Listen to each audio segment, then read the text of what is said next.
Hello guys! Andito tayo ngayon sa short road trip natin.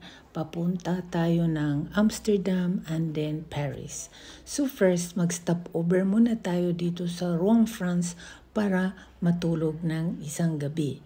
Pero ginawa namin 2 gabi para naman ma-enjoy namin ang isang araw maglibot sa Rouen at mag-tour sa mga historic sites. At sa gabi naman, doon sa cathedral, meron silang lights and sound show, libre. Yan, digital yan. So may malaking ahas na yan sa digital doon sa cathedral. Kaya ang dami-daming taong nanonood sa gabing ito. Dito sa Rouen ay isang capital of the northern French region of Normandy. Is a port city on the River Seine, important in the Roman era and the Middle Ages. It has Gothic church such as Saint Maclou and Saint Queen, and a cobblestone and pedestrian center with medieval half-timbered houses. The skyline is dominated by the spires of Cathedral Notre Dame, much painted by Impressionist Claude Monet. Ayan guys, dito daw may apartment si Claude Monet, yung famous painter ng buong mundo. Kaya tinuro sa amin kung saan siyang nakatira sa harapan ng katedral. So ayan, nanonood kami ng light and sounds dito sa katedral. Maraming tao, punong-puno ang harapan ng katedral kasi sa gabing ginawa.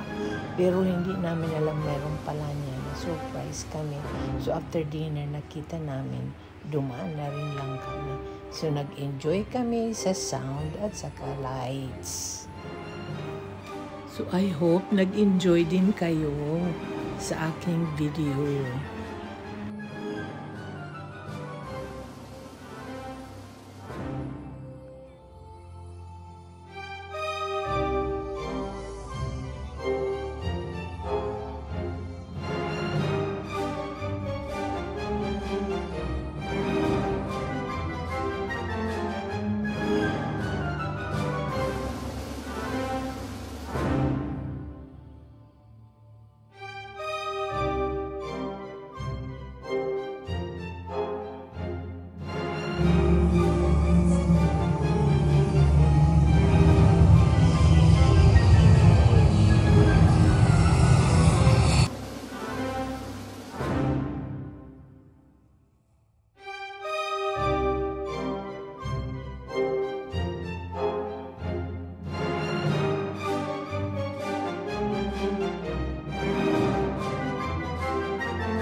Ang galing guys, yung sound and light nila, ang pinaka-screen nila, yung simbahan mismo, yung cathedral mismo.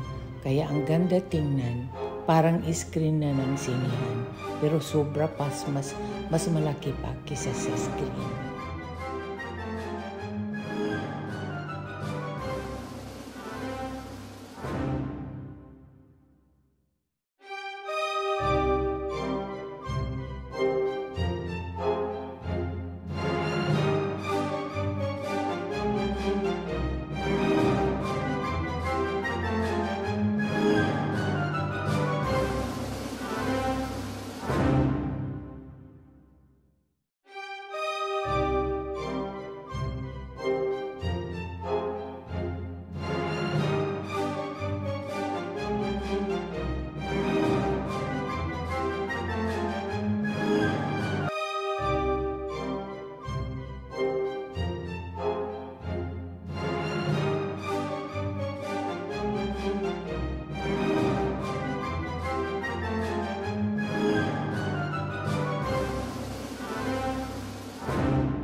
Wala guys, thank you for watching. Hanggang dito na lang ang mag-end na ang kanilang cathedral light and sounds.